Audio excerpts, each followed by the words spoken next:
Good afternoon, everyone. How many of you are owners in the room? So I understand. Great. Perfect. So I want to let you know that my purpose at this point in my life, I'm 56.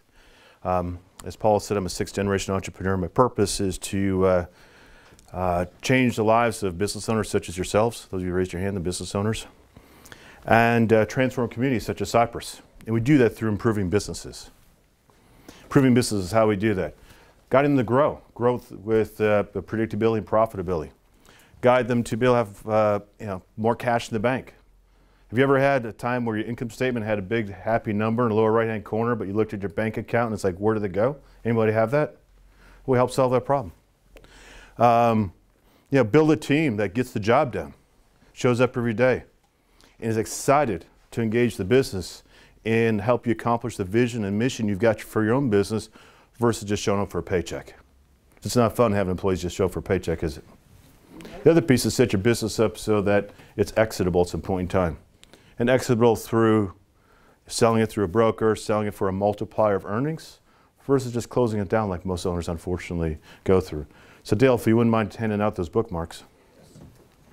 What we've got is, thank you, Dale. Question for you. What's trial and error? Seriously, this is a workshop, so I'm going to make you work today, because that's how you gain in your business, right? You got to think about how will this apply to your business. So what's trial and error? What's trial and error? Anybody? What's trial and error? Trying something for an extended period of time and see if it works. Yep. And what's the cost of trial and error? What does it cost you if you just build your time, resources? Thank you. Time, money. Very good. Thank you. Yeah. Thank you. Thank you. Does it maybe cost you good customers? Yep. Might it cost you good employees? The number one challenge of business failure ultimately is burnout. Might trial and error cause burnout or lead to burnout? It can, right? So how many, raise your left hand if you want more trial and error in your business. Who wants more trial and error? Anybody? Okay. So let's look at the opposite side of that, certainty of success. What's certainty of success? What's certainty of success? Growing. Growing, okay. What else?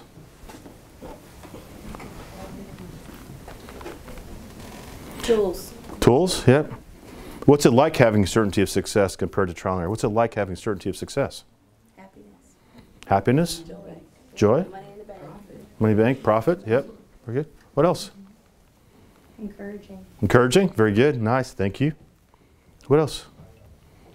Certainty of success gives you peace of mind. Might it give you a path forward that you can count on? Because trial and error is trying things, right? Try this, try that, try that. Run out of cash, run out of time, run out of energy, things like that. So, you mind flipping that over? So what we're going to offer, today we'll be doing a lot of business education. And there'll be different areas we'll cover. As I went through the checklist, different folks had different things, and there were some areas that were common. I'll go deeper on those. Basically, though, what we're going to offer is if you'd like to sit down with Chuck and myself, and create a game plan to implement what you gained from today. So create a game plan to solve the top 2 challenges, get the top 1 or 2 gains you want to get. If you'd like to, again, invest 2 hours with us to do that, that game plan you get to keep. Whether you move forward with a program with Chuck or not, you still get to keep that game plan. So again, it gives you certainty of success. Again, who'd like to have more certainty of success? All right, then again, first come, first serve. These first, let's see, 5 slots. Today's slots at 4 and 6 p.m. and also 6:30 to 8:30 tonight, and tomorrow at 8 to 10, 10:30 to 12:30, 1 to 3. I'll be there on those.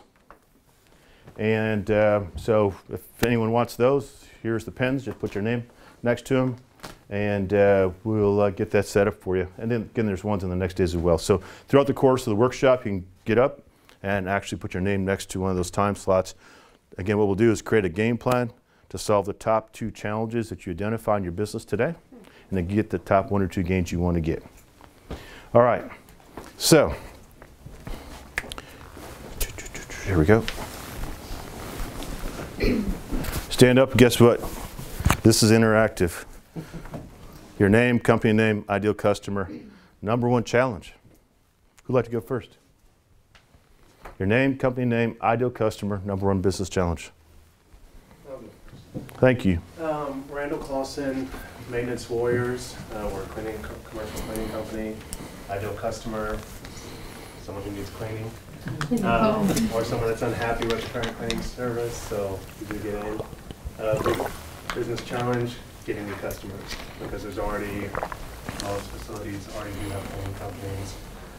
Lots of them are in contracts. You're dealing with low cost, kind of mom and pop companies too for the smaller companies, but for the smaller facilities, but I'm after the larger ones.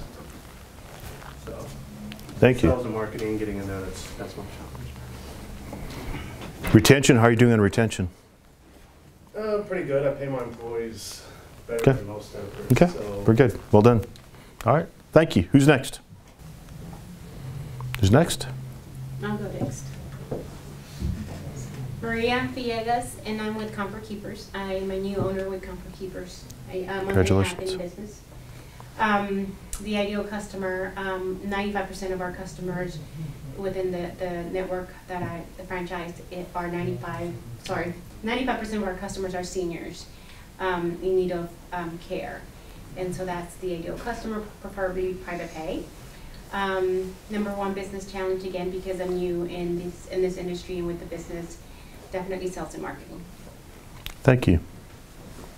Who's next? Please, thank you. Kevin Moses. Kevin. Business name is KKS Creative Solutions. We are a graphic design and digital marketing company. Our ideal client is a smaller business, generally a startup. We create their onboarding websites, logos, marketing materials, anything like that. Our number one challenge is finding new customers, consistent customer base. Okay, thank you. Appreciate that. We'll definitely discuss it today. Mary Jo Johnson, Steam Commander, Carpet Cleaning and Water Restoration. I'm sure we could partner on some things, but our ideal customer is homeowners, realtors, commercial buildings, anything that needs cleaning. We're not a janitorial service in me, so we definitely differ, but our number one business challenge is knowing our numbers, and like you're saying, at the end of the year you have this, but this is here, so where are we missing the mark? So that's what we're focusing on for 2019. Thank you, Mary Jo. Appreciate that. Who's next?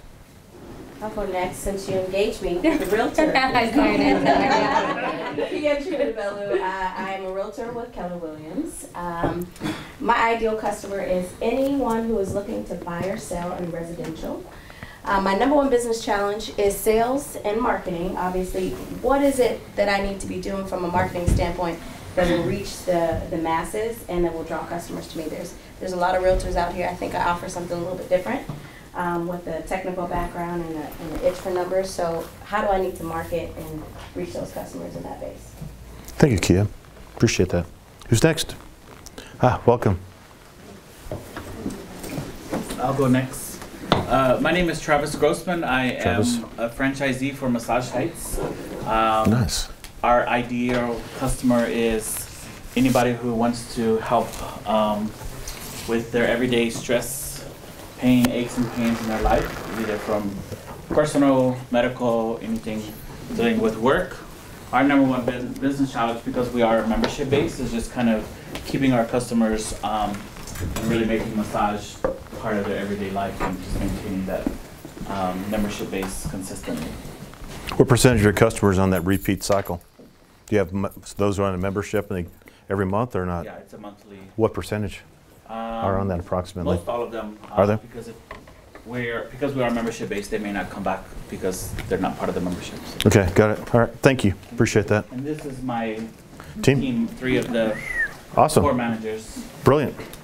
How many locations do you have then? I own 4 locations. Well done. Perfect. All right. Looking forward to help you. And again, please, if you want to take one of the slots where I'm up on deck, the top first 5, put your name on right now if you like. Go ahead. It's first come, first serve. Once the slot taken. Who's next, sir? My name's Richard Rosen. Hey, Richard. My company is Simplified Cell Phone. I train people and businesses how to use their cell phones, laptops, and computers more effectively, and to be able to screen applications for your employee needs and also for your business. Again, I'm Richard Rosenberg with Simplified Cell Phone. I guess the biggest challenge would be converting my business from working with independent individuals to more of a business and corporate type client. I will help with the security services. Thank you and welcome. Who's next? Got a few more to go yet? Thank you. My name's Erlene Rivera Ansteel, and I'm with Farmers Insurance. I'm a business owner in Cypress, Texas. Ideal customer is everyone in this room who owns a vehicle, recreational stuff, or home, life, you name it. We have it all. Number one business challenge will probably be team, trying to hire and recruit the right team members that is able to go ahead and pass some of these exams that need to be passed to get their state license. And also another challenge would probably be just trying to market out there in a particular area to see if we can get the clientele and keep those clientele, since there's so much other business out there and other insurance companies out there as well. So, yeah. Thank you. Who else has opportunities with recruitment of team? Just so I understand. She's the only one who'd like to talk about the hiring staff? Yes, Mary Jo? Yeah, but we have right now, but keeping them. Right, okay, so Keeping the retention. good ones. So retention is Yeah. part of it as well, okay? Yeah. Hiring, a few others, okay, perfect. Who's left? Go ahead. My name is LaTanya Chappell, and I'm with Farmers Insurance as well. Ideal customer, anyone needing insurance. I do love confident planners. Number one business challenge, new clients. Okay, thank you. Who's left? Hi, my name is Michelle Guerra. I am Michelle. a technology navigator. I have an online business where I teach and coach people to today's technology. I have a podcast that is just started this year. It's called Tech Made Simple.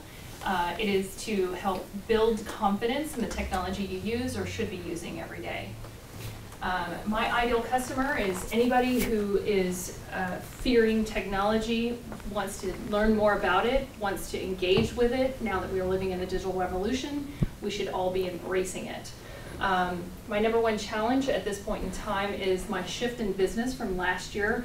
I was doing one-on-one coaching. Now I'm actually going one-to-many and wanting to be able to provide more one-to-many helping opportunities. So building a tribe, building a community that everyone wants to learn from each other. Thank you. Appreciate that. Thank you.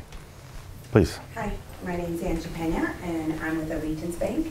I focus on the business customers, but anybody needing banking services, that's something that I can help coordinate. And I would think, Allegiance Bank is the largest community bank base here in Houston, so we reinvest into the community, and particularly into the Cyfair community with different resources. But number one challenge I would say is just making sure that, getting the word out that Allegiance Bank is just down the street and is able to offer the services that companies as well as individuals need to help with expediting their receivables and in streamlining their payables. So. Thank you. Do you ever have customers who are not able to pay back their lines of credit or commercial loans? Maybe a problem. That's a challenge. When you said, what's that? That's okay. So that would be an opportunity? So I'd suggest it to you, have you guys done a strategic partnership meeting yet? Okay, I'd suggest seriously, Chuck can help you make certain that those good folks who borrowed money from you and hope to be able to apply it properly to their business are able to actually apply it properly, put it to good work, and be able to pay you back. Because owners don't like not paying, just that they can't figure out how to put the capital to good use. So he can help you coach some of those folks to make certain they put that capital to good use and are able to pay you back and ultimately grow and maybe need some more capital down the road and qualify for it. Okay, perfect. All right, who's left? Ma'am. Hi, I'm Sangeeta Taylor. I'm a hairstylist and owner of Jolie Salon. We're from Aveda Salon. And the ideal customer is like a client that I can get. There's a salon everywhere. Like every corner had 3-4 salons. So That's how you differentiate yourself. That's why we're Aveda Salon. Aveda is not everywhere. Yeah. It's a Perfect. natural product. Give the best Okay. to the clients. And my would say number one business challenge is hiring and keeping good stylists. okay. Yeah. All right, perfect. We'll cover that. All right, good. All righty. Thank you, everyone. So, can I be your coach for the next hour or so? Raise your hand. Perfect. Thank you. All right. What we're going to do today is, again, focus on 3 areas. How to increase your sales and profits. Quite a few have talked about that. Free up your time. If you have a better staff, are you able to maybe have a bit more time to do what matters in your personal life? That's part of what we do with clients. And thirdly, create an amazing team so you can do that. So free up your time, more sales, profits. Also set up your business so that you've got an asset you could sell at some point in time. A bit about us. World's #1 business coaching firm, only ones in the world that guarantee results. Provide our clients with an industry-exclusive 17-week guarantee. It states the coaching will pay for itself in 17 weeks. It will coach for free till it does. About 2% of the time, we may have to coach at no cost for a week or 2 or 3. 98% of the time, it pays for itself within the first 17 weeks, most of the time within the first 1 to 2 months. So a very quick return of investment. And secondly, our data shows globally our clients are getting a $700 return for every $100 invested in coaching. That's a 700% ROI. For most business owners, it's one of the better investments they can make in their business. It provides a 700% ROI. So again, real people, real results, real money, Action Coach. All right, good morning. 1,000 offices in 77 countries, the world's largest by far. Founded by Brad Sugars. He's our founder and chairman.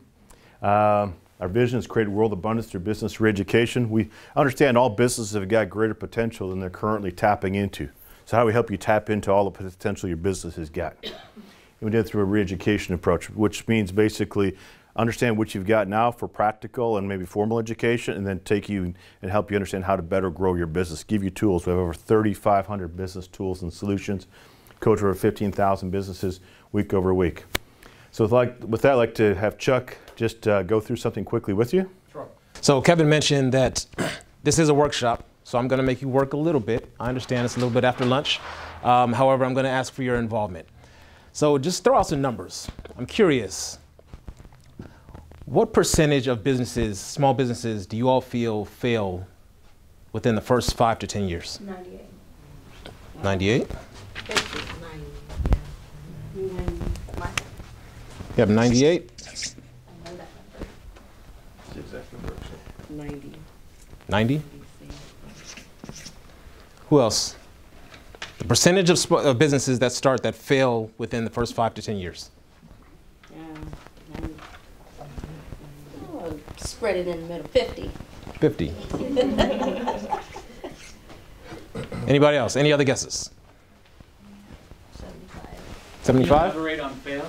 What's that? Can you elaborate a little bit on fail? Shut down. Oh, shut down. Good question. Yep, great question. Yes, I totally go away.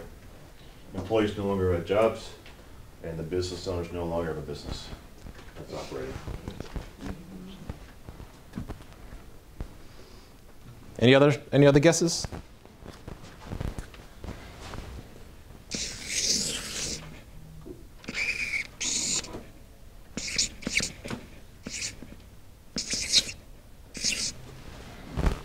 It's one of those two numbers. As you can probably guess, it's not the smaller one, right? Yeah, so at least 80, at least 80. The data does show 98%, and we talk about 80 because quite often some people start refuting and say, well, I saw a piece of data that shows 92%. We say, okay, we don't want to squibble. Who cares if it's 92 or 98? It's still a really bad number. So we just say 80, that way no one ever refutes it. So just putting it out there. 98 is 100% correct. That number is staggering to me. When I found out that 80% of businesses fail within the first 5 to 10 years, that number is staggering. As you can imagine, most owners don't go into business with the intention of failing. Yes? Or yes? Right? So 80% of businesses fail within the first 5 to 10 years. What are some reasons that you all feel that that is the case? Marketing. Marketing? Having the right people, hiring the right people. Hiring the right people? Cash flow. Cash flow? Absolutely. What else? Quite often running out of cash is a symptom of not understanding how to have how to put that cash to work. From the banking side, you probably can attest to that. They don't have a clear game plan, or do they know how to execute, or do they have a business model that works? We got a client in Austin just this last week. We just started coaching her 2 weeks in. She said she now realized she had a business model that would drive her towards bankruptcy, just that she didn't realize it. And our coach over there, Dr. Mike Hartley, guided her to understand, look, your business model is flawed. You got to change your model in order to have this thing be successful. Absolutely. So all of the reasons that you all mentioned are contributing factors to reasons why businesses shut down.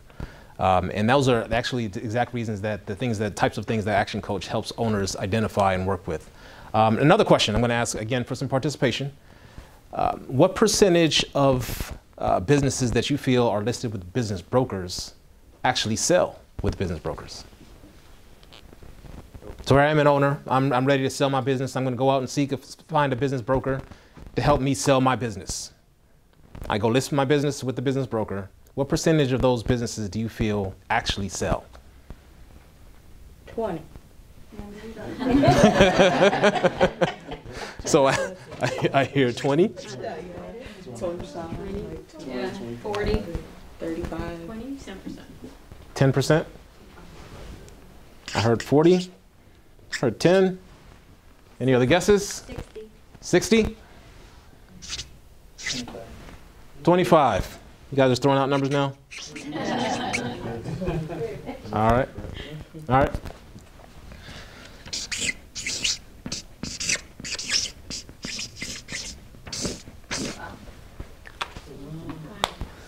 $70 to 75% of businesses that actually get listed with business brokers actually do not sell.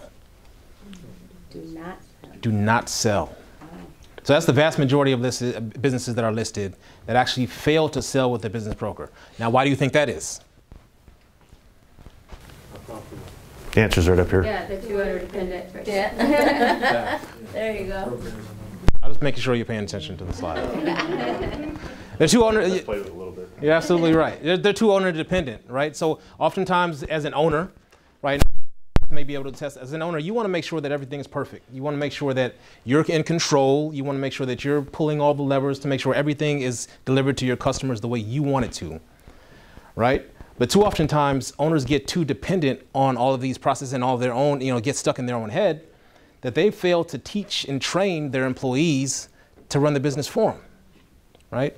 And so when they go to sell, an owner, a prospective buyer comes in and they say, okay, well, how do you value your business? They take a look at the financials, they don't understand it.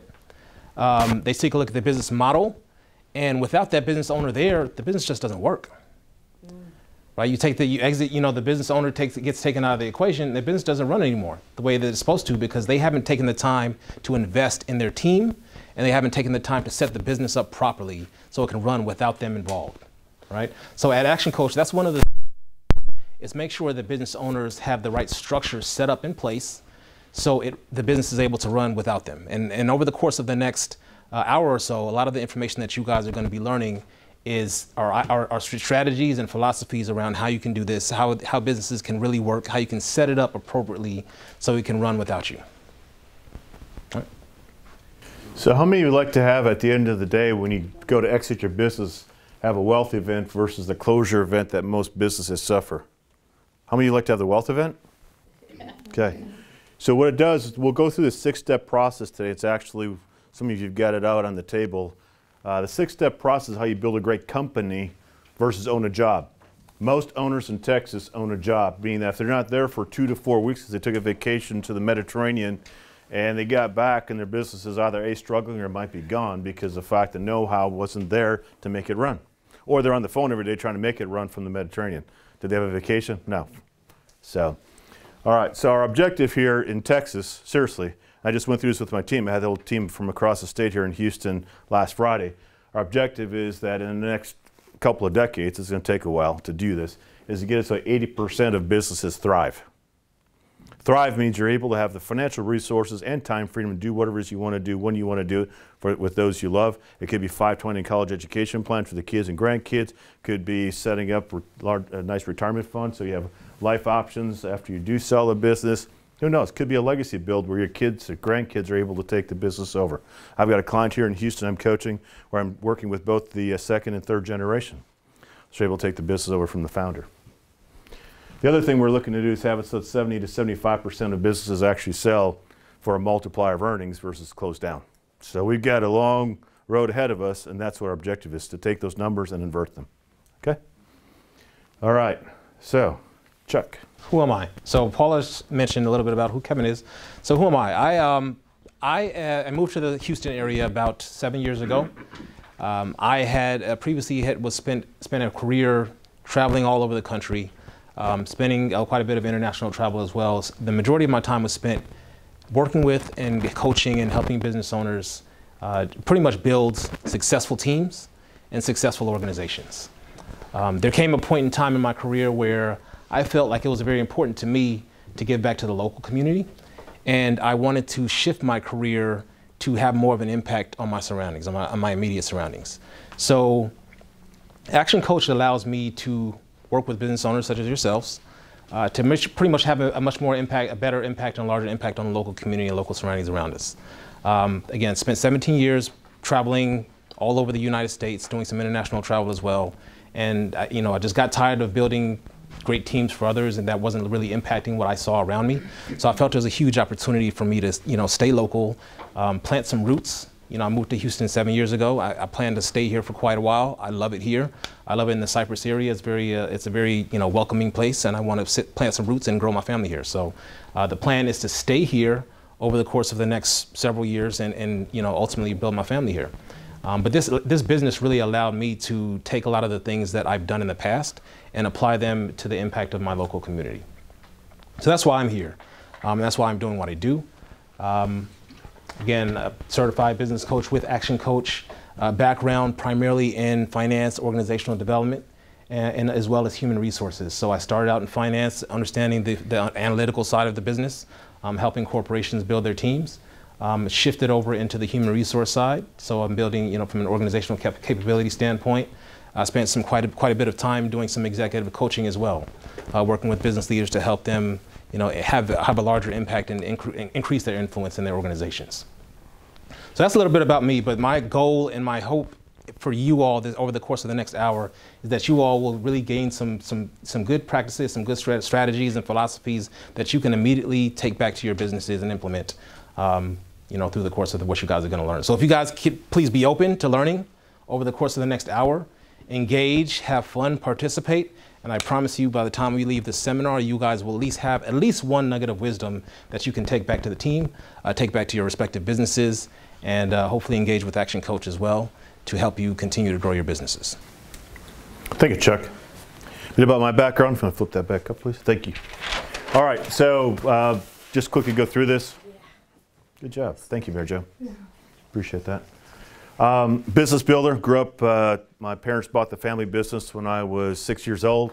So I've been around entrepreneurs. My grandparents on both sides had businesses. Great-grandparents, all four sets had businesses. So family of entrepreneurs. My family came to America in 1843.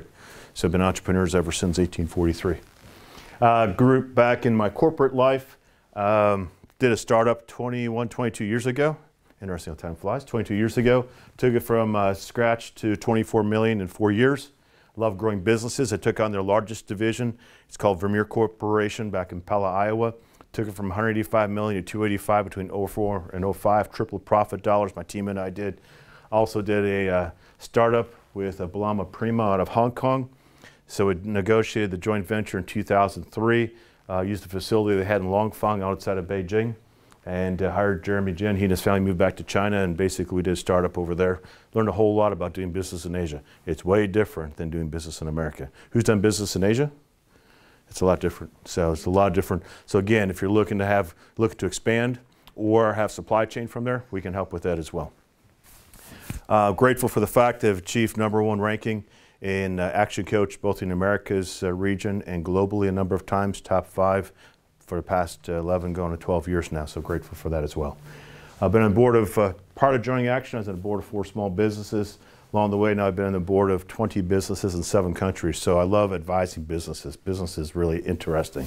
Every one of you is different, therefore every one of your businesses is different. So the owner's different, the employees are different, your strategy is different, marketplace is slightly different, or the niche that you serve within your marketplace. So it's a really dynamic puzzle, so it's really fun, it's really cool. Kids, I've got 3 kids, Mike, Tiff, and Crystal. and 28 through 33, 2 grandkids, and now both my daughters are expecting, so it's like 2 more grandkids. It's awesome. So being a grandfather is a blessing for sure. My vision is to create the #1 economic impact here in Texas, building out the team of franchise partners here in the state, their team of coaches, and making an impact for all of you and folks, other owners across Texas. My grandson Grant, so he's my little buddy. I just love being with him. That's my daughter Tiff, and Grant and her husband. So daughter Crystal. So I'm doing the what dance? Exactly. That's such a memorable moment. Who's had anyone in here old enough to do that? I'm the only codger, old codger in here. Jeez. All right. So for those of you who've got daughters, wait till that moment. So that's the second one I did. Tiffany was first. And I tell you what, it's just a magical moment. Father-daughter dance. With Tiffany, we're doing a slow dance. And I tell you what, her eyes lit up like I could see into her soul. So very memorable moment. This is my dad and my son and I doing a World Series game. My dad loves baseball, so what I realized is doing things with my dad that he loves is a good way to just to get to know him. So we did a World Series game together. And this is my whole clan back in July. Michael's on the far left, Tiff and her family in the middle, Crystal. And so Wisconsin Dells and doing miniature golf. So having fun, enjoying life. So a bit about learning.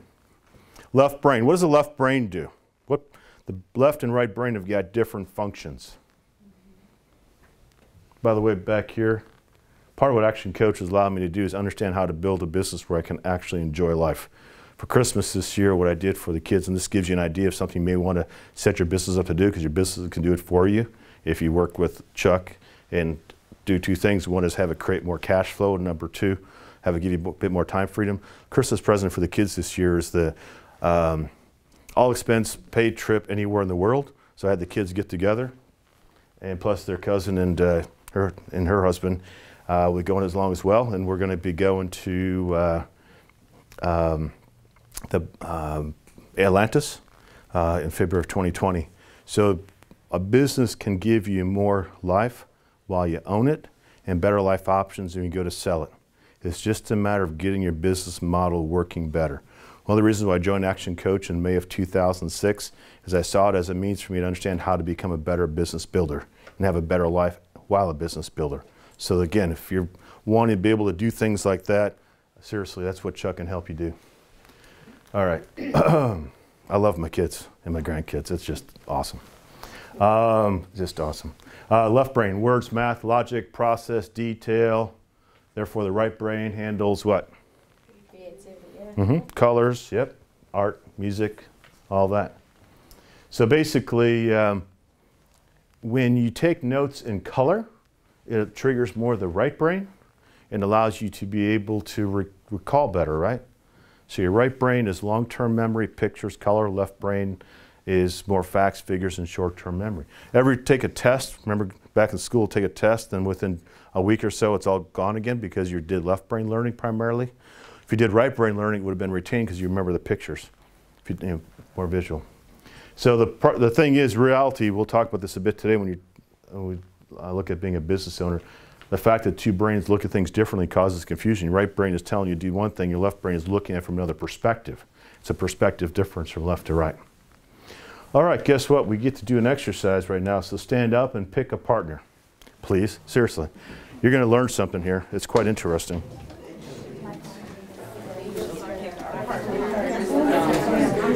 Pick a partner.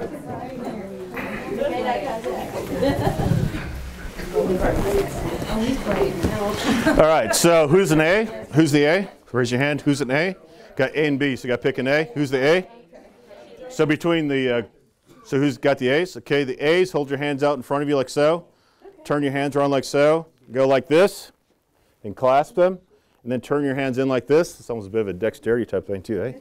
Now B, point at a finger without touching it, and A, attempt to move that finger. So B, point at a finger without touching, and without touching. So go like this, my friend, like this. Then go like that. Oh my God. So B, point at fingers, and A, try to move without touching it. Or B, point at without touching, A, move it.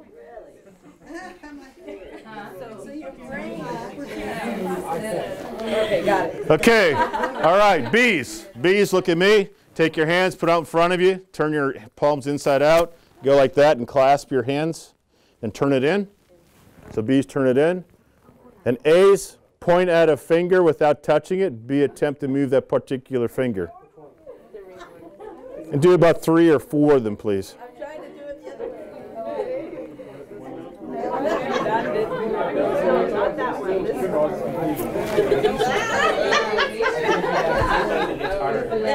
I was like thinking off the All right, bring it back. So what happened?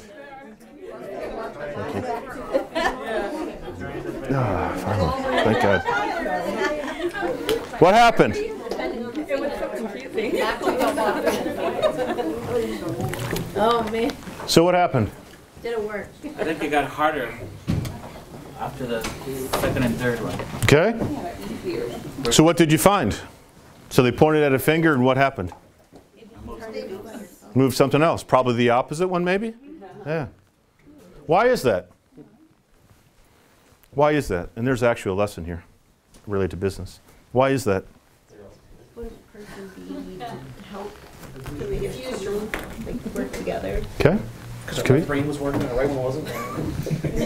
Other thoughts? Thank you. Other thoughts? Confuse your mind. Confuse your mind? How so? Why did it confuse your mind? Using it. You were thinking, oh, that's the right hand, no, that's the left hand. Yeah. Because we're not in a normal position that we use everything. Okay. It's different than normal. Yep, very good. Because you saw a finger on that side, your brain thought that must be the right finger, and you move your right finger, but no, it was the left. In business, is the business world dynamic or static? Are things always the same or do things change? What changes in business? Everything. Ah. Cost. Cost. Ah, very nice. Very nice. So if you as an owner are always looking at your business the same way because that's how the world has been prior to, how many times might things actually flip and you don't see it until you have a big oopsie?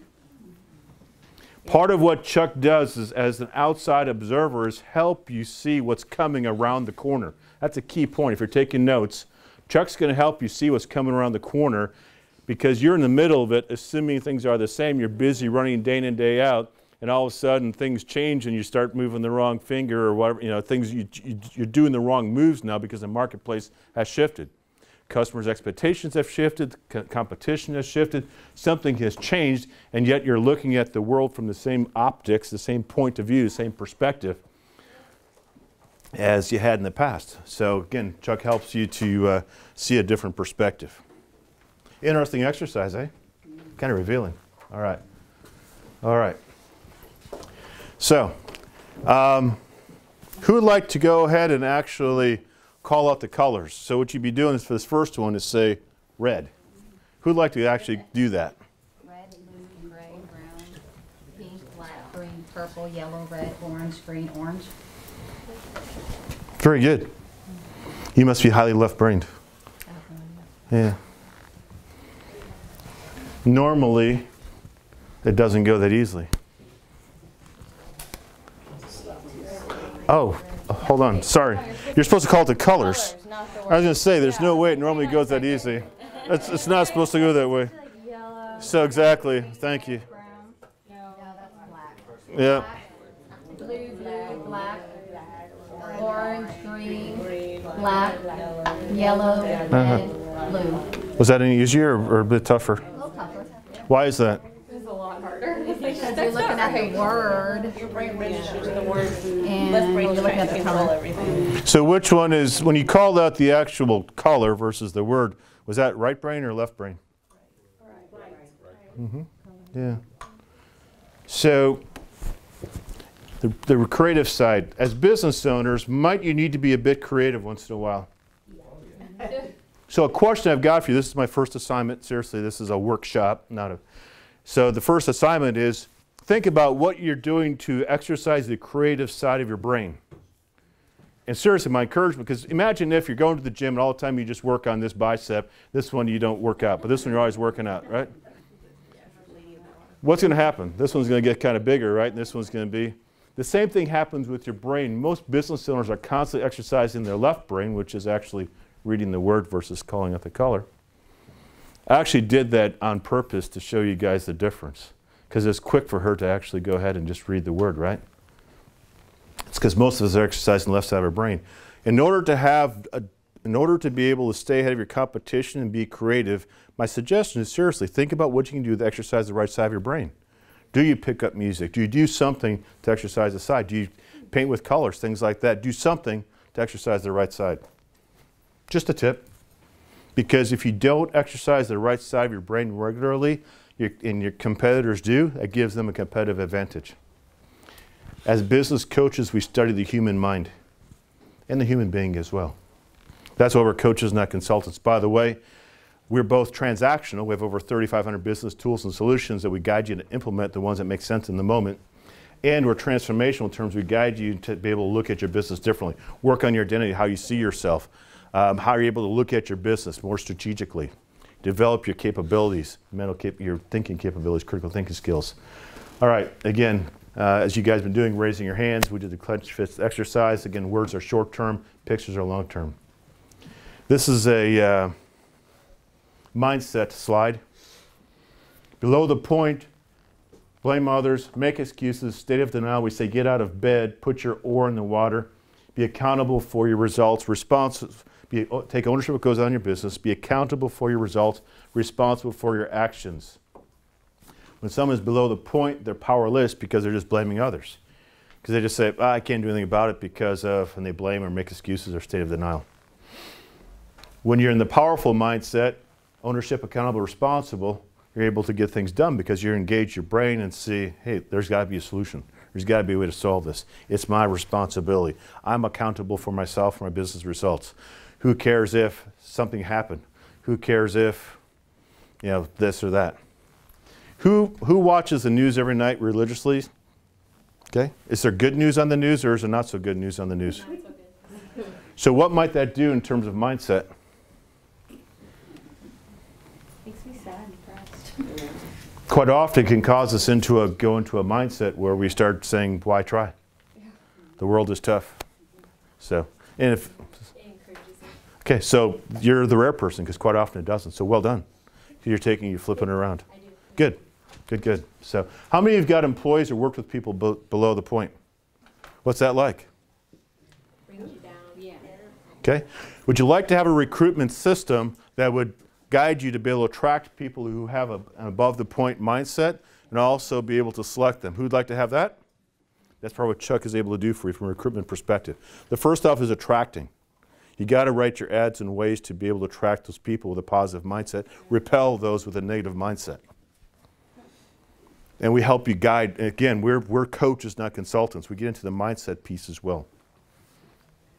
Again, only a failure is a failure to participate. Give 100%. You've been doing a great job participating. It's kind of slow at first. It's like, my gosh, I guess it was after lunch or something. But now we're participating. Thank you. Because that's how you get more out of it today. It's a workshop. And the other thing is when it comes to, learning, don't do this. What does this mean when someone stands like this? Correct. Exactly.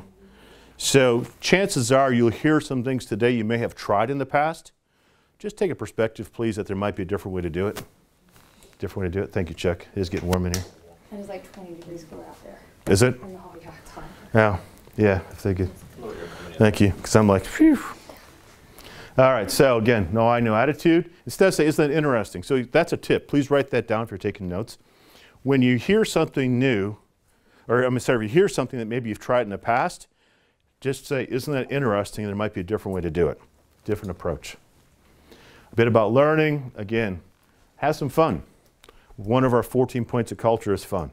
When you have a coaching session with Chuck, what we find is our clients normally find that to be the high point of the week.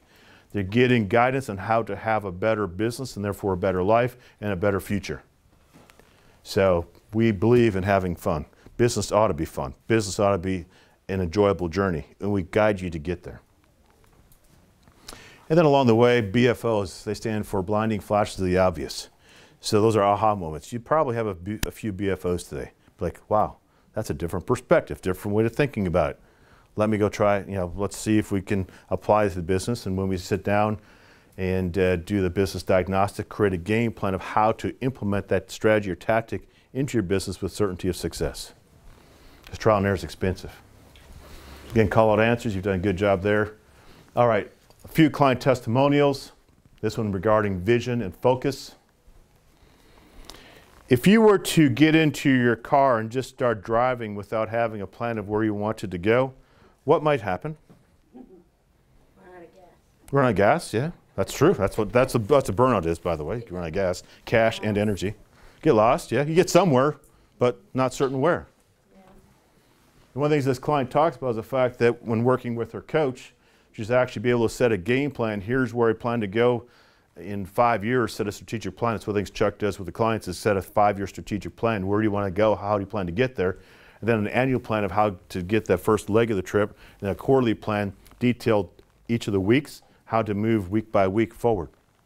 So again, if you were to say go to Austin, you could say, okay, I plan to go to Austin. I'm just going to get on 290 and I'm going to drive. Now that would fortunately get you there because 290 takes you directly there. On the other hand, if you were to get out here on the street and say, I'm just going to start turning left and right randomly, and I'm going to get to Austin at some point in time, you may end up in the Gulf. Who knows, right? So again, having a plan and having guidance on how to get there. Again, the question is your business driving you or you driving it? It's a question to ask yourself. If you'd like to have more of you driving your business, again, creating a game plan, having someone guide you to implement it, have over 3,500 business tools and solutions. As I mentioned earlier, a lot of owners, unfortunately, own a job just over broke. For many owners, they may well be one of the lower dollar per hour team members in their business. We look at $2 per hour. Their income divided by all the hours they put into their business. It's very true for a lot of owners. So again, burnout, number one reason for business failure. Definition of a successful business, that 6-step process, a commercial, profitable enterprise that works without you. Meaning that you don't have to be there to operate it day to day. Have someone else running it day to day. And by the way, that's not a flip of the switch, that takes a couple of years. Going through the 6-step process is a process. So it's mastery, eliminating chaos. We'll get into the details of that. Niche is having clear differentiation, not just great service. Leverage is having systems and processes so you have consistency and efficiency. And efficiency basically for every $100 of sales you bring in, how to optimize the percentage of that goes to the bottom line, the profitability. Team, have a team that is actually structured for growth, a team who you can delegate to, a team who gets the job done, you can count on them. Ultimately put a general manager in place to run the business day in, day out. Again, it takes a while to get there. Synergies, where you have a well-oiled machine, you can have multiple locations, you can franchise it. A couple of you ticked on there you want to be able to franchise. In order to franchise, you got to be at this level. When you get to this level, you can then look at franchising. Until then, it's a crapshoot. Excuse me for saying that. It's not a good bet. Owner's personal growth is when you get to the results level. You got a business where you've got choices. You have a business where you can have someone run it day in and day out. You have an opportunity to have cash flow from your business, and maybe you're investing your time, investing your cash flow from your business in other businesses or real estate. So again, massive results. So we'll go over each area. Here's our overall coaching system. We'll cover the 5 ways today, which is giving you predictable and profitable growth. Quite a few of you actually tick the box on either A, having more predictable marketing or better sales, more repeat business. We'll cover that. That's the left side. Right side is the 4 ways. How do you hire staff? How do you onboard staff? How many of you have got an onboarding system so when you hire someone, there's a formal way to get them so they're productive? Good. And there might be some ways to sharpen that. Then, so onboarding, then also, how do you grow your management team from within? So when you scale your business to the point of needing management, you've got people inside who are already groomed, ready to step into those management roles versus hiring from outside. Systems, technology, delivery and distribution, counting, test, and measure. So take 2 minutes, please, at your table. What have you learned so far? So just write on your notes, because the whole point is to capture along the way we'll do this thing 3 times. What have you learned thus far? And what's the number one thing you have to do when you in your business based on what you learned? So what have you learned, and what's the number one thing you have to do in your business? Just take a minute to do that, then share it with the person next to you, please. If anyone else wants to sign up, we've got a few more slots in the next 2 days and then more next week.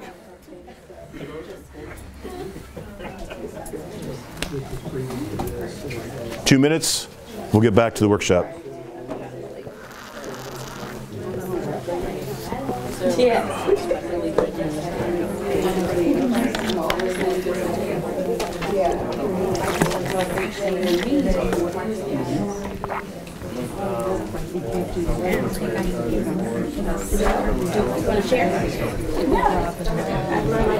It'd be appreciated as hot as heck in there. Thank you. Okay, I'm putting it on. Well, the system was turned off. Okay. It's part of the problem, but the room just gets really hot anyway. Yeah, the sun's coming in right now, We're Angie. getting in So. at 69 now. Okay, thank you. Appreciate that. Yeah. Sorry. No, it's okay. If you could sit down on the side somewhere, that'd be good. Just so. Yeah. Perfect. Thank you. Better press them out back to kind of read them. Yeah. Take your notepad.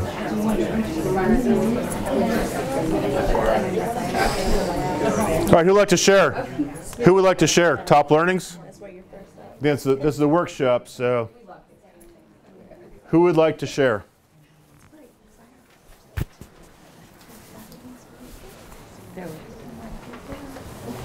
Bring it.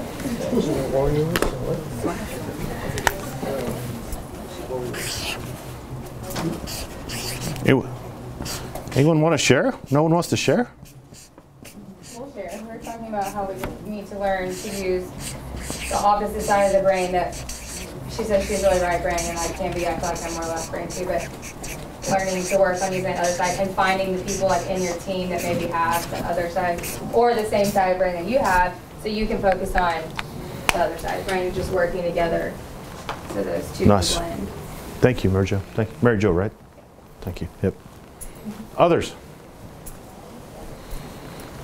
Yes, sir. The idea about stepping away from the company after you've gotten it formed and being able to share it with your team, that's something that it's easy to, when you're a small company, to be able to try to be controlling. And so I like the concept of being able to step away. One of the things we do is we give our clients a delegation process, and a lot of times owners are not able to effectively hand over responsibilities because they abdicate versus delegate. Abdicate means you just tell someone to go do the task. Delegation, there's a whole lot of pieces and parts to it to be able to effectively have someone else take over those task responsibilities and in some cases decision-making authority. Yeah, so that's part of what Chuck has got, his ability to give you a delegation process for you and your team members to use. How many of you have ever given someone given an employee a task to do and they didn't do it very well? It's like, dang it. Ever had that happen? Yeah. So there's this delegation process that Action Coach has got that we use in 77 countries that allows you to have success in handing off versus a frustration event. So thank you for bringing that up. I appreciate that. Thank you. Others? Again, this is part of what we do in Action Coach. We bring a business community of forward-thinking business owners together where they learn from us, from the coaching, and also learn from one another. So it's part of what you gain in enrolling in an Action Coach program. Anyone else want to share? I just put I need help. Okay. And that's well done. Seriously, well done. I just realized I'm trying to figure out everything on my own, and I have no idea what I'm doing half the time. So I None have of us do. experts, different aspects. Okay. Thank you. Thank you. The whole idea about preparing for the wealth event. You know, nice. You start a business and you think you're going to be in it for the next however many years. You don't really think about the time where you're going to build this business and really sell it for a real wealth event. So how do we get there? Thank you, What's Kid. those steps? And a question I've got for all of you, and thank you for bringing that up, is imagine having your business set up so it's sellable way ahead of retirement age. Yes. How much better is it going to be to run if it's able to be run without you 10 years or 15 or 20 years earlier? Get it ready now. Then you can take vacation. The other thing is when you have it ready to sell, it's probably having more cash flow spin off every year.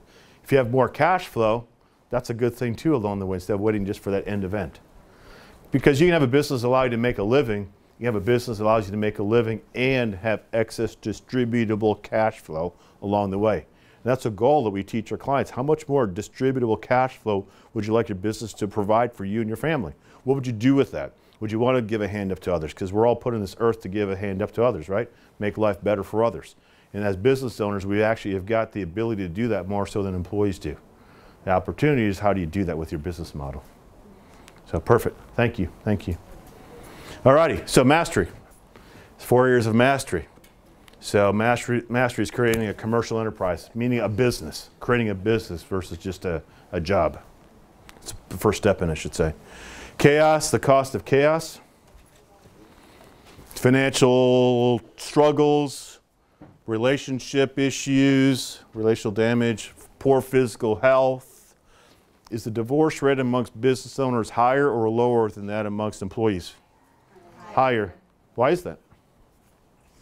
Married to your business. Married to the business, chaos, financial stress, uncertainty, all that. Definitely. Business consumes you. Don't have time for things that really matter. All that. And it takes a toll on health. One of the very first boards I was on, before I came to actually coach even, the owners couldn't figure out how to make their business successful financially. They had maxed out all their credit cards. The problem was their business model was flawed. They were comping their sales team to be able, their comp plan for the sales team got the sales team to the point where they're able to be happy with the income they made before the owner hit profitability, break-even point. That's a recipe for disaster.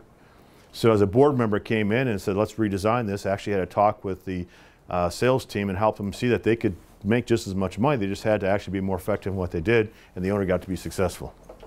That was a business model problem. And their business, their health had depleted, all that, and health came back up after the financial stress was relieved.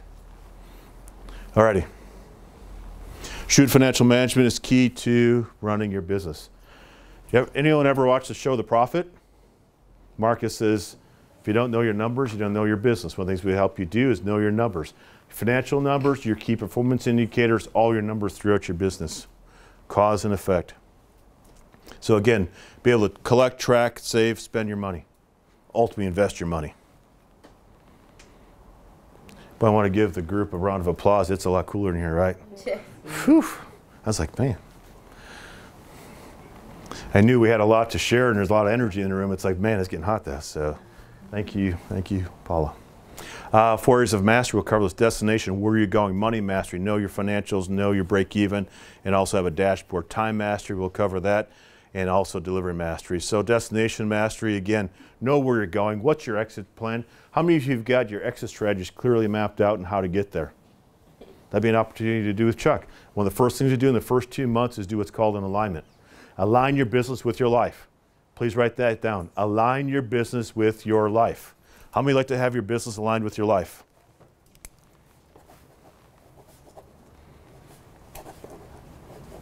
Because a business ought to give you more life while you own it, better life options when you go to sell it. So again, define what you want, where you want to go. Again, no sense saying I'm going to just get in my car and drive versus saying I plan to drive to Brownsville, and here's how I plan to get there. I plan to drive to San Antonio. Here's how I plan to San Antonio. Here's how I plan to get there. Clarity plus action leads to success. So clear game plan plus action steps that are defined and proven. Part of what Chuck brings is proven framework, proven steps, and it works. Build a business plan. Money mastery is the second area of mastery. Okay. Need to know your historic numbers and also create your future. What's your projections? How many of you have got a cash flow projection that goes 3 to 6 months out? What your cash flow is 3 to 6 months out? Okay, perfect. That'd be an opportunity to have that, and then also other projections as well. How many of you got a 5-year strategic plan? Say, here's where you're going. Good, one, nice, good job. Others, again, if you had a strategic plan, you'll know where you're going. Chuck can guide you to get that. Again, for the money mastery, understand how to make decisions based upon knowing your financial report card. Financial report cards, there's 3 of them: income statement, balance sheet, statement of cash flows. Understanding how to read all three and how to use that information to make management decisions. That's a key thing. You can get the reports from your accountant, but being able to decipher it and make management decisions based upon it is where, again, Chuck can help you with some of that as well. Key performance indicators, putting a dashboard in place so you have clear expectations set for your company and for every employee. Every employee understands how much of what they have to do and what they have to contribute to the success of the business. That's a scorecard for every employee. And then once you have that, then you'll be able to measure, and they'll be able to measure themselves, how are they doing in terms of their contribution.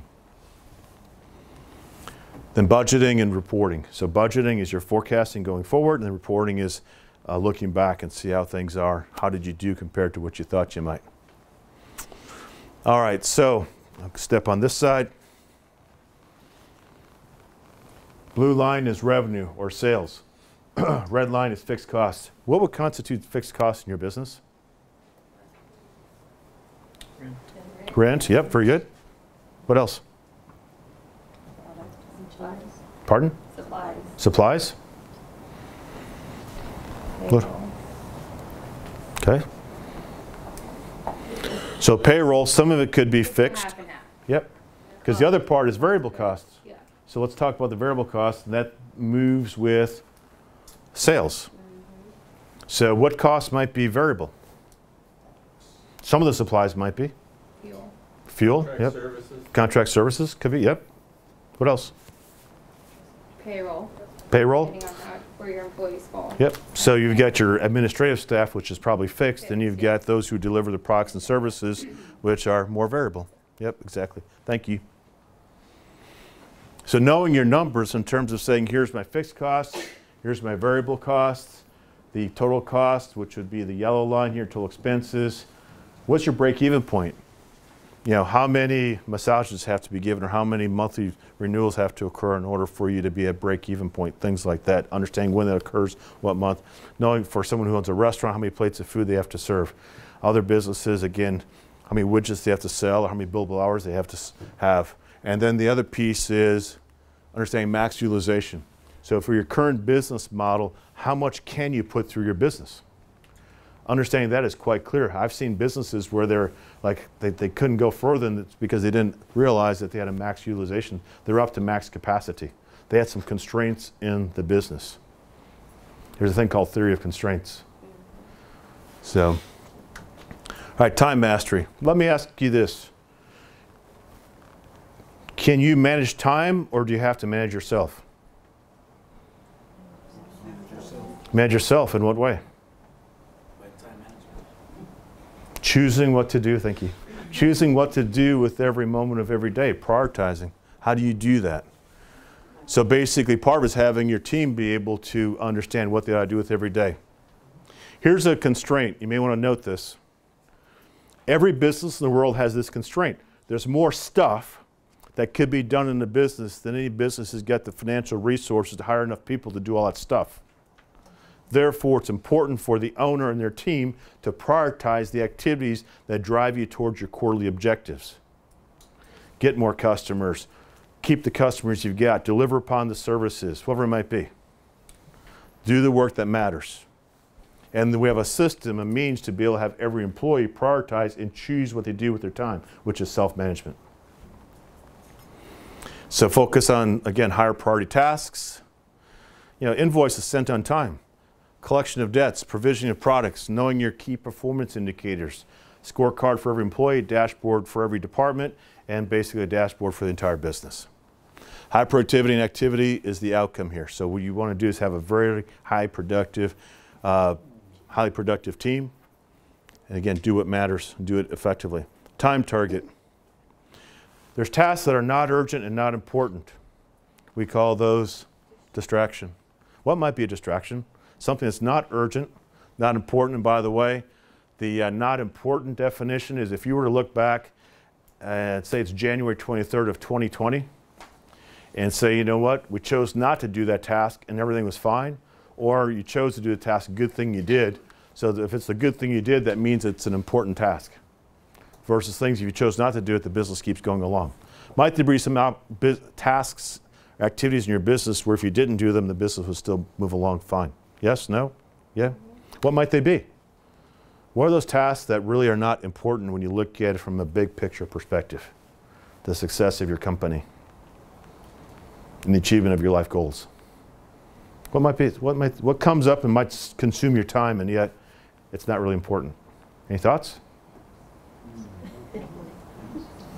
No thoughts? Oh my gosh, no wonder, we got a big opportunity then. What might be? Yeah, and again, that's the tyranny of the stuff, is like, it just, everything's got to be done. Well, not necessarily. Not necessarily. Remember, all businesses have got the same constraints. There's more stuff that could be done than they got the financial resources to hire enough people to do all that stuff. Therefore, you have to prioritize. What might be a distraction? That's interesting. Normally, I get some thoughts right away. Got to get that cold air flowing in here so people wake up. It's like, gosh. Service. How about emails that really don't matter? How about phone calls from people you don't want to buy from? Mm-hmm. How about some tasks that you maybe did since you started the business, yet today it doesn't make sense for you to do it? You maybe delegate to someone else?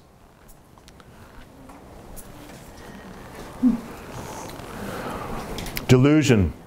It's urgent, meaning that it has to be done now, yet it's not important. What might be in the urgent? Urgent but not important, so it's a delusion. What might be delusion?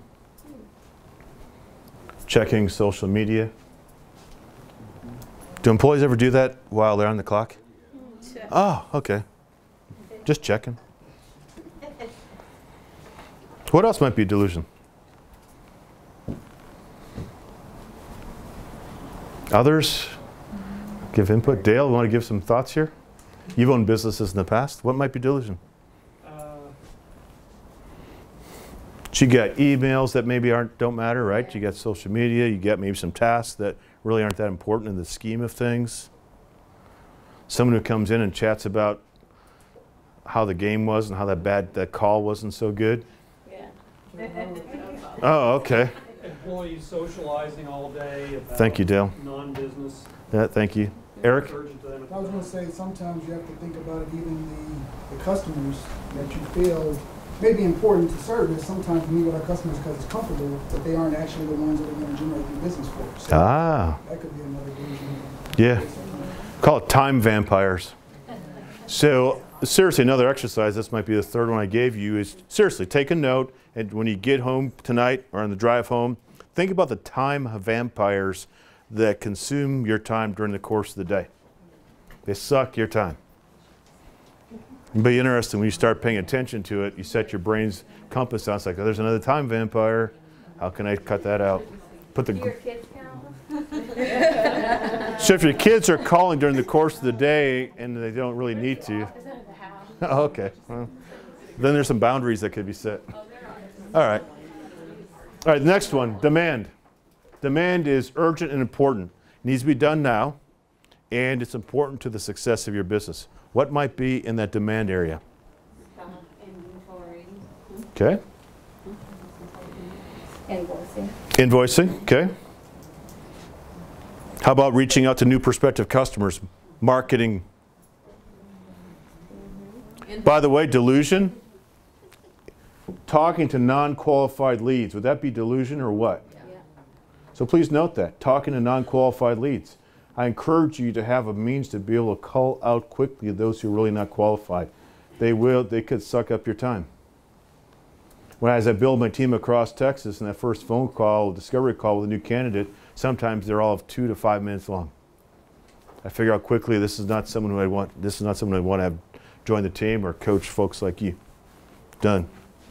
I thank them for their time, and I tell them I respect their time. And I said, because I respect your time, I'd like to go ahead and just call it good. Always make it about them, though, please. Legitimately, from your heart. It's important to do that. All right, back to you. So, again, be careful about non-qualified leads, have them suck your time. Or someone going through your sales process, all they're doing is they're just doing it because they're bored. All right, so that's something to think about. Zone, not urgent, doesn't have to be done today, yet it's important long term. What might be in that zone area? Strategic work. Strategic work, very good, Kia. Thank you. Others? Go ahead. Taxes, okay. Yeah, you get in the timeout box if you don't take care of that, and the timeout box is not a fun place to be. What else? How about planning? Creating your plan. How about learning what you're doing now?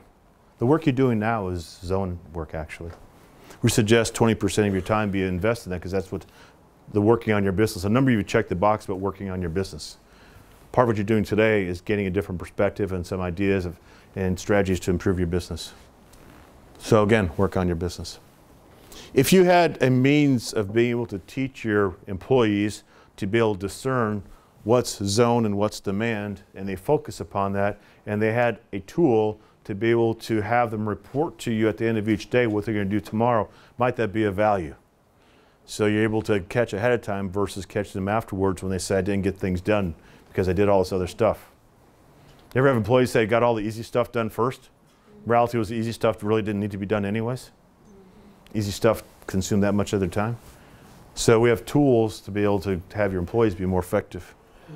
All right, this Jim owns a CPA firm. We talked about the fact is better, using procedures, systems that were developed to be able to actually have a life even during tax season. So there's a lot of, again, doing what matters and have your team do what matters. You get a whole lot more done. All right, then consistency, foundation for healthy growth. One of the trademarks of the Wynn brand is the consistency of delivery at a very, very high level. So again, that's part of our delivery mastery. Delivery mastery is about consistency. Niche, differentiation.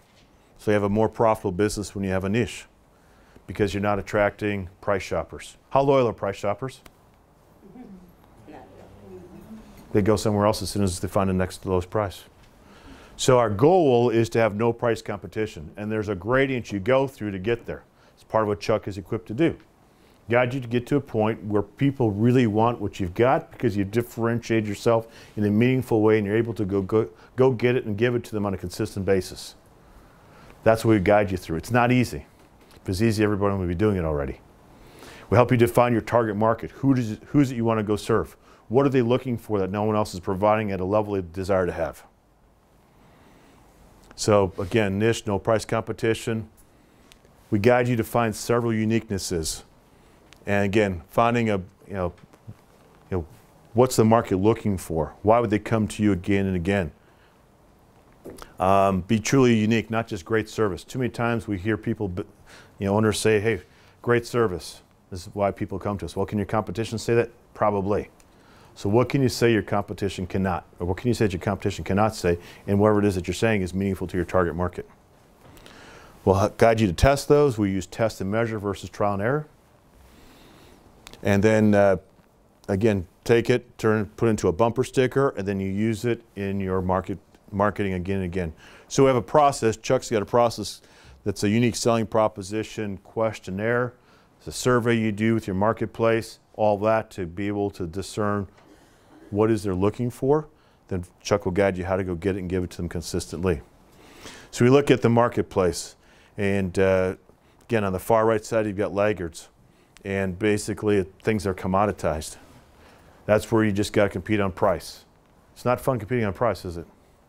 So what we're doing is moving you over to the left side of the curve. We're able to be working with the clients who are early adopters of whatever the latest trend is in your particular industry. A trend doesn't have to be a fad. Please do not equate trend with fad, because trend is what people are looking for and moving in a direction. Even in the massage world, things are shifting. People are looking for different things. And even though you're part of a franchise, there's still ways for you to differentiate the customer experience within. We work with franchises here at Houston, quite a number of them. One of them was a Shipley Donuts franchise. When he came to a Shipley corporate, said, why are you working with Action Coach? He said, I want to do better than the typical Shipley franchisees. A number of the things we've innovated with him have been implemented across the Shipley system. Also, he was able to buy himself a 7 Series Beamer a couple of years ago. It's a $125,000 car, so his donut shop became quite profitable, more so than the other stores, his peer groups. So we do work with franchise units, franchise systems.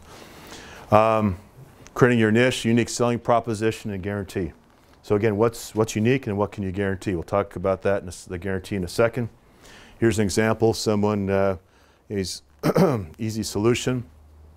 Worked with one of our coaches and basically is able to get some additional sales very quickly and also increase his conversion rate from 20% to 57%.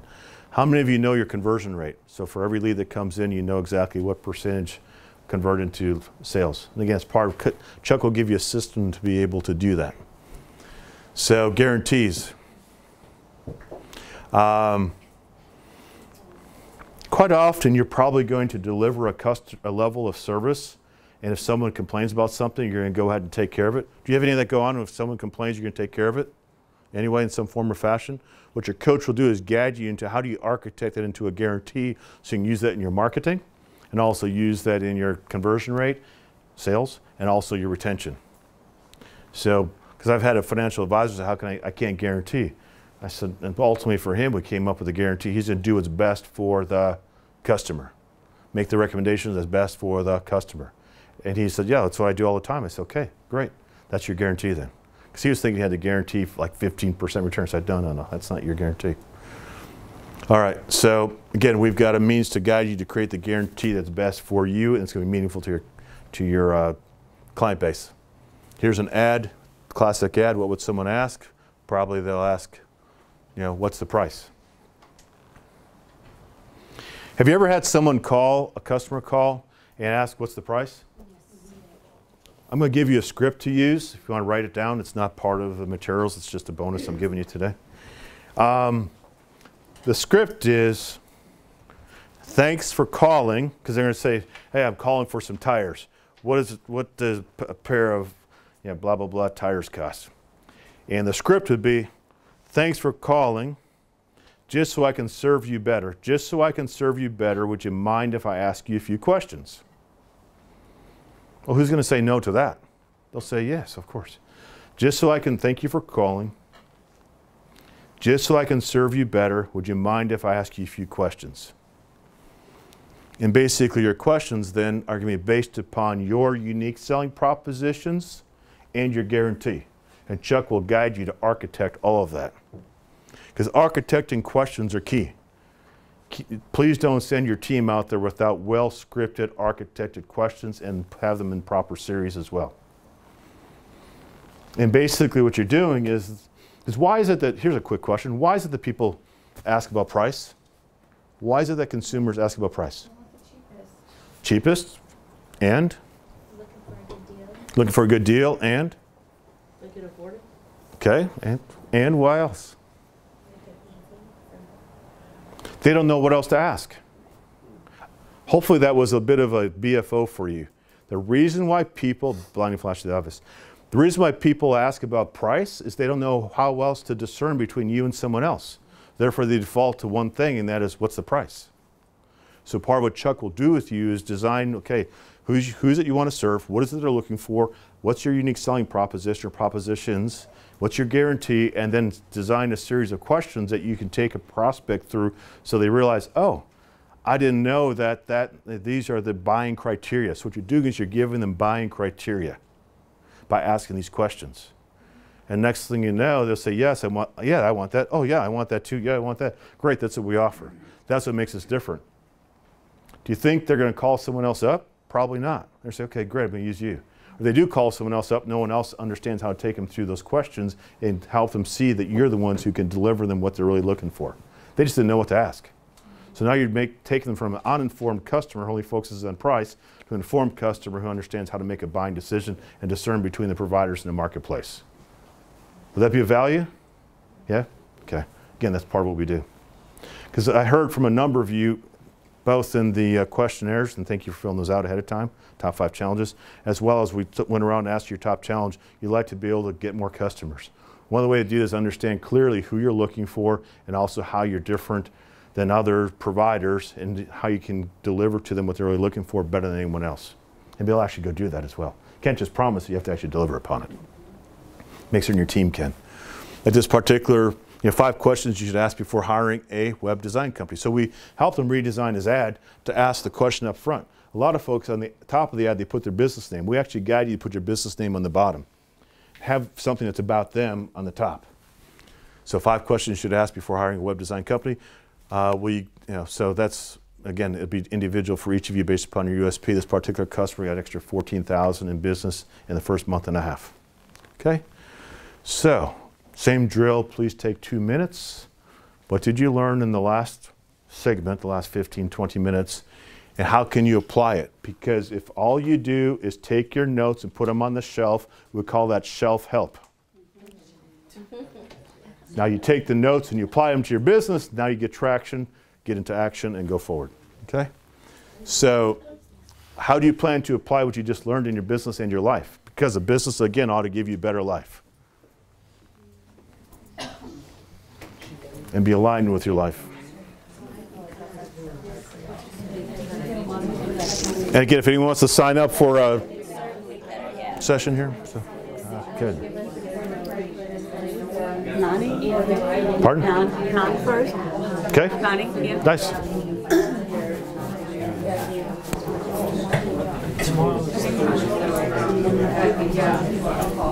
Nice.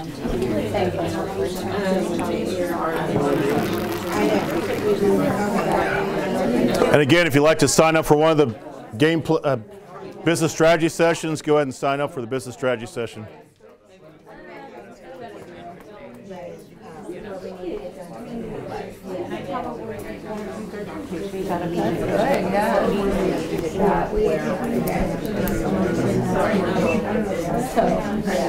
Learning this year, though, to know more time for me.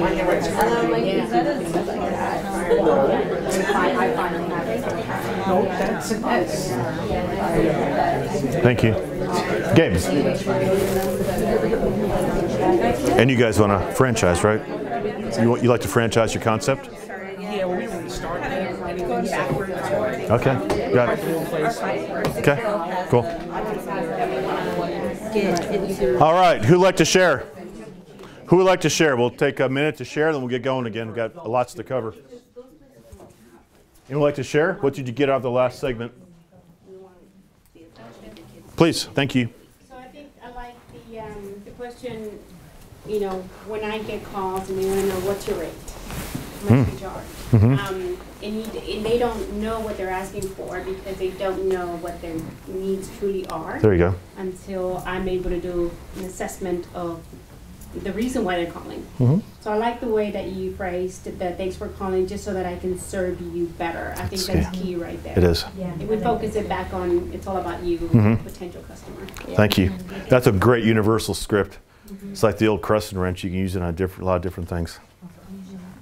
I grew up on a dairy farm, okay, so that's the family business. Go ahead. Anyone else? I learned how to work 7 days a week. Whether you're sick or not, the cows had to be milked. So, yep. All righty. Moving on, marketing leverage. So basically, I'm going to teach you something here. There's a document that's inside of your folder on the right side. It's called the 5 Ways Growth Chassis. So when you look at these cars up here, this VW Golf and the Audi R8, the same chassis is used on them, yet they're a significantly different car. One goes faster than the other, yet there's a common chassis. Businesses have got common chassis. That's how we're able to work across all different types of businesses. Does Richard Branson own one type of business or a lot of different types of businesses? Because the fact he uses that common chassis for all different types of businesses. Elon Musk does the same. That's how we coach across that common platform that all businesses are built upon. Okay? So lots of times people say, are you just real estate coaches? Like, no, we can coach any business because we're like outside board members. By the way, for business corporations that got boards, are all the board members from the same industry or different industries? Because they understand how to build businesses, and that's what they bring to the table, how to build great companies. That's what we bring. Just want to mention it. So test and measure. We'll cover that in a second. So test the results. Test, measure the results, and refine, and keep moving forward. So this 5 Ways Growth Chassis. A lot of folks focus on the items that are, you got that handy there? There you go. So in the red, I'm sorry, the black font, the 3 items in the black font, how many customers they've got, revenue, which is sales, and profits. A lot of people focus upon that. Those are the results. The thing is this, you have to focus on what changes those results. Those are called the critical drivers. So from a distinction perspective, you want to take notes on that 5 ways worksheet. The items that are in the red font, leads, conversion rate, number of transactions, average dollar sale, margins, those are the critical drivers that change the results. Unless you change the critical drivers, the results will not change.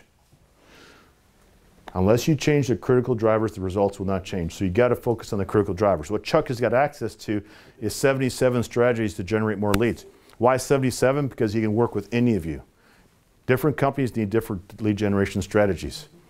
83 ways to convert more customers. So lead generation is marketing. So if you want to write next to the word leads, put marketing.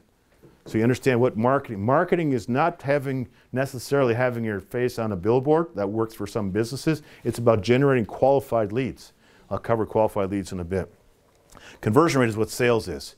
If you want to write the word sales next to conversion, that's really what sales is. Sales is converting a fair percentage, hopefully more than 50%. Most are down 10 or 15, but a good number of those who engage you and say, yes, I'm interested in looking at you. The number of transactions, you want to write next to that, repeat business. Repeat business is the core of a profitable business. That's a core principle to understand. Repeat business is the core for a profitable business. What does it cost you to have someone come back versus getting someone to try you the first time? A huge difference, right? So Chuck, again, has got over 50 strategies to guide you on how to have folks coming back again and again. A number of you talked about retention of customers. We've got strategies on how to do that in any type of business. We've been doing this for 25, going on 26 years in 77 countries. So we've got a solution for everyone at this point in time. Let's go through some numbers. If someone had 4,000 leads, they converted 25% of them, they'd have 1,000 customers. And if those customers bought from them 2 times per year, an average transaction of $1,000, that means their revenue or sales would be $2 million. And if they had profit margin of 25%, their profit would be $500,000. So question for you is, if we were to increase each of those critical drivers, leads, conversion rate, number of transactions, average dollar sale, profit margin by 10%. If each of these items in blue here were to go up by 10%, what do you think the profit would go up by? Any estimate, any thoughts? Profit would go to what number if we increase each of these blue numbers by 10%? 10%? Okay. Let's see. And by the way, when you sit down with Chuck, and for these first 5, Chuck and I, we sit down, we're going to go through this 5 ways worksheet for your business and say, here are the strategies that would work for you, and actually come up with what are the best estimates on the impact it would make. All right, so if you had leads go from 4,000 to 4,400, conversion rate go to 27.5, you know, you got 1,210 customers, number of transactions goes to 2.2, average dollar sale goes to 1,100, now you've got 2.9 in sales, and margins are 27.5, profits now 805,000. Let me ask you, is a 10% improvement in each of these areas, is that something that might be achievable? Is that a reasonable gain? Yeah. So the power of this is a growth chassis. This is a growth chassis, okay? To give you predictable, something else you may want to write on the sheet, it gives you predictable growth and profitable growth. Profitable growth means that from the first sale, you get profit. In order for that to happen, your CPA, cost per acquisition, has got to be lower than your profit on the sale. Or flip around, your profit's got to be higher than your CPA. How many of you know your CPL, your cost per lead from each lead generation strategy? How many of you can say, okay, this lead generation cost me $2 to generate leads, this one cost me $55.10. So one of the things that Chuck has got is a way to take marketing from mystery, meaning that you don't know your CPL, your cost per lead, to math and know your cost per lead. What difference might it make in your business if you understood your CPL, your cost per lead for each lead gen strategy? It'd help you make some decisions on where to invest more of your time and dollars. By the way, there's two things you invest to generate leads: dollars and time. A lot of owners don't think about that second one, the time. So return on time and return on dollars.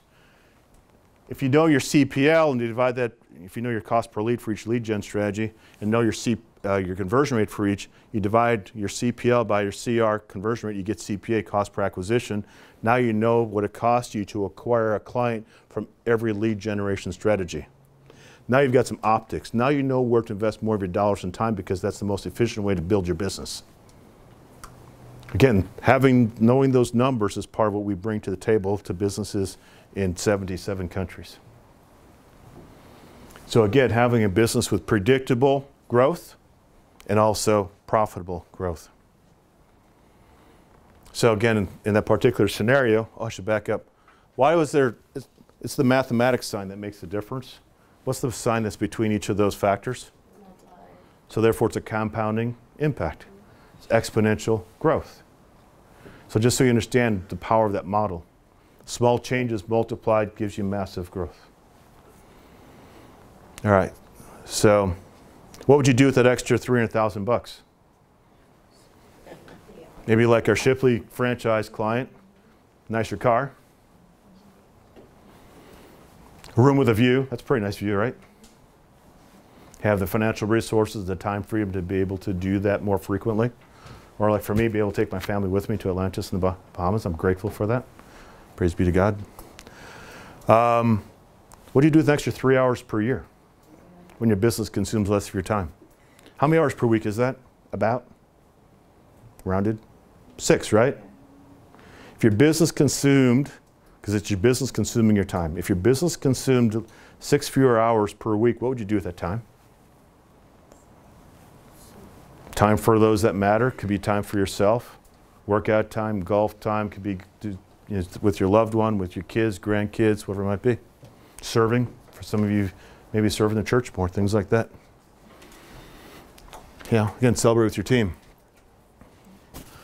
Lead generation, one of the challenges of ineffective marketing. Worked with a client and basically we increased the qualified leads by over 500%. Qualified leads. What's the difference between a qualified lead and just a lead?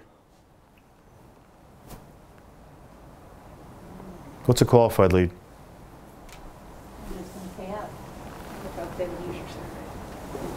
So I'll give you a couple of factors. Please write this down. A qualified lead fits your target market. That's number one. Of course, in order to know, you have to have your target market defined. But number one, they meet your target market. Number two, they've got money to purchase your product or service. If they don't have money to purchase it, they're just a tire kicker. Number three, they would like to buy your product or service in the next, say, 2 weeks or 2 months in a reasonable amount of time, not 3 years from now. Those are your three criteria. They fit your target market. Number two, they've got the funds to be able to purchase your product and service. Number three, they want to buy it in a reasonable amount of time. That's a qualified lead. So when we look at optimizing your CPL, cost per lead, understand your target market, and then being able to discern whether they're qualified or not is very important. Part of what Chuck will do is guide you to create the messaging or the questions to ask to see if they're qualified or not. So you don't waste your time or your team members don't waste their time. Because again, we all have 24 hours in the day. Be mindful of how you choose to use your time. That's called self-management. And again, knowing your numbers, what gets measured, let's see, what gets measured, you do more effectively, and what gets measured improves as well, consistently improves. This particular customer was blowing $13,000 per month on a TV ad, did test and measure, found out they weren't getting really any return on it. So again, back to understanding your CPL, cost per lead, where your lead's coming from, your conversion rate of each lead source, therefore you know your CPA, cost per acquisition, very important. Conversion rate, this client was below 10%, had poor leads, unqualified leads. So part of what Chuck will do is guide you to have more qualified leads coming your way. How do you market to have the right people coming to you? And again, generating more quality leads. The conversion went from under 10, conversion rate went to greater than 80% because higher quality leads and also better sales process. Mr. Buffett, world famous investor, educator, he says it's not easy to do extraordinary things to get extraordinary results. I'm sorry, it's not necessary. Sorry about that, got to read that right. It's not necessary. It's not necessary to do extraordinary things to get extraordinary results. What's he saying there? It's not necessary to do. Okay. There you go. That's a very good example. It's the fundamentals quite often done consistently. Please write that down. It's the fundamentals done consistently. How many of you played sports? How often did you practice the fundamentals, just for the first 2 weeks or throughout the season? Part of what your coach will do is guide you to stay sharp on your fundamentals and keep getting better on your fundamentals. That is so important. I was at the Berkshire Hathaway board meeting, or shareholders meeting, in 2017. And someone from the audience asked him, Mr. Buffett, on your gravestone, what do you want it to say? It floored me. His answer was educator. He wants to be known as an educator. When you look at what he's done and how he writes his, his message to his letter to the shareholders, it's all about educating. That's part of what I do. I educate business owners so they're more successful. He educates investors so they're more successful. Okay? Educating folks is very fulfilling. All right, leverage. We're on the home stretch here. Efficiency. Systems. How many of you jump for joy when we talk about systems? You say, well, systems are great. I look forward to developing systems. That is just the funnest thing I could do in my business. Yes, no, no. Chuck and all of us have got a means to guide you to create those processes and not have it be onerous. Because that's the key. How do you develop and have them work and not have it be an onerous task? System stands for saving yourself time, energy, and money. That's what system stands for. So we have a methodology to create processes and systems so your business is consistent and efficient time and time again. Go ahead. I understand. Yep. We're wrapping up. Yep. Thank you. 9 steps to systematizing your business: vision statement, mission statement, culture, SMART goals. SMART stands for specific, measurable, achievable, results focused, time frame tied to it, having a clear organizational chart, positional contracts. A positional contract has the roles and responsibilities. It also has got the clear dashboard around how much of what activities the employee has to do to be successful. So they understand how to be successful. Then key performance indicators and how-to systems, the management systems. So as we wrap up here, or close to wrap up, what did you learn in the last session? I'll put this slide back up. By the way, how many of you have got a dashboard so you know exactly? You've got 5 to 6 measures that you know when you achieve those measures, you've got success coming your way, and your financial report cards are going to look really stellar. How many of you got KPIs? Good. Good, good, good. So, all right. So quickly, just want to shout out. What did you get from the last piece? Do a quick shout out. 2. Who wants to give input? Just I'll take 2, then we'll wrap up here in 5 minutes. You want to share? Anyone? No? I like the qualified leads. Nice. I mean, that's... Thank you. That's a key differentiator. Yeah. Key differentiator. Second one, what else? Anything else? Who'd like to have that 5 ways worksheet worked out for your business? Who'd like to have that? No one? Okay. Again, please sign up. We'll guide you to create that for your business. All right, wrapping up, team. A business that works without you. Who knows Tom Peters? A little tongue-in-cheek here. Most employees are motivated, energetic, committed, enthusiastic, and loyal, except for the 8 hours a day they work for. Yeah. I was at a Starbucks. I said, how's it going to the person? And they said, oh, it's almost the end of my shift. And I was like, boy, you should maybe look for a different job or a different opinion. So what Coach Chuck can guide you to do is basically the cycle of business. Have the owner take care of the team. And that's by having clarity of what needs to be done. Give them proper onboarding, all that. Have the team take care of the customers so the customers aren't going back to you, asking you to help them. Have the customers take care of the business. Customers take care of the business by not negotiating on price all the time. They're grateful to pay what you're asking because you provide something that no one else in the marketplace does. Okay? And also they come back again and again. They give you referrals. How many would like to have your customers give you far more referrals? Again, that's part of what Chuck's able to do. That's part of how your customers take care of your business. And then business takes care of you. He said, great income, consume less time, have a business you can sell someday. 6 keys to a winning team: strong leadership, common goal. What's the difference between leadership and management? What's leadership? Leadership gives direction.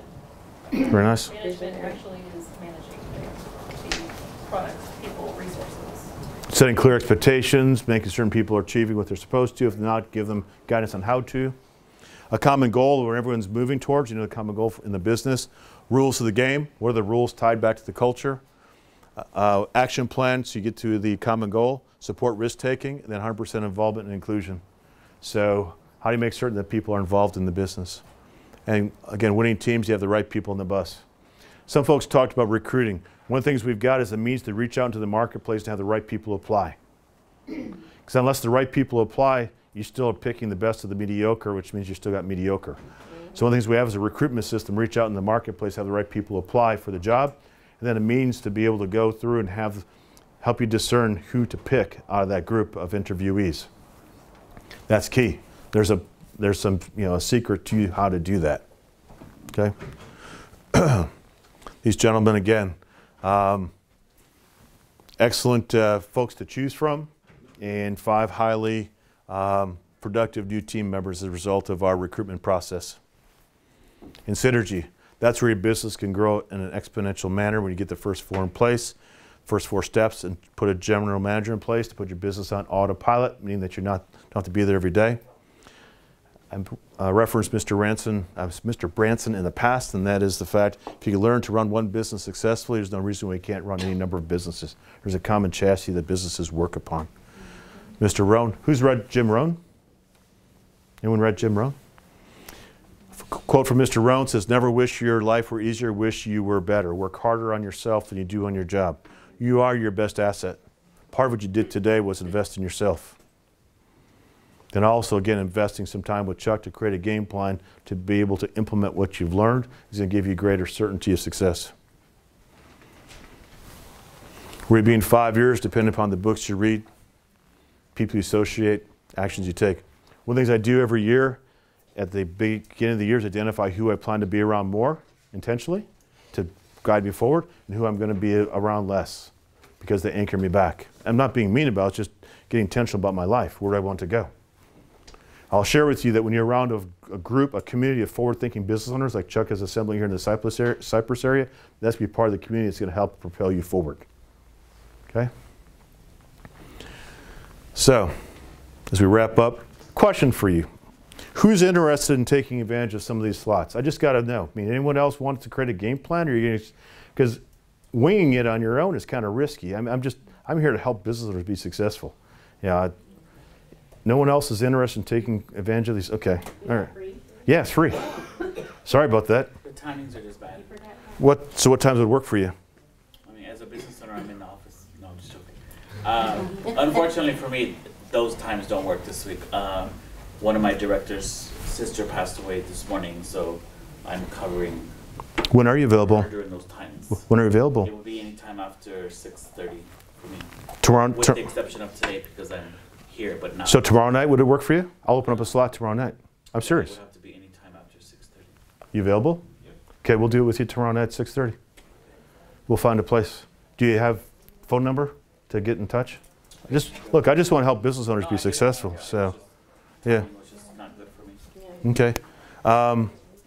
Again, you can try to improve the business on your own or get massive results. It's your choice. So basically, again, coaching is business apprenticeship where you grow your existing business. So it pays, again, our clients are getting a $700 return for every $100 invested in coaching.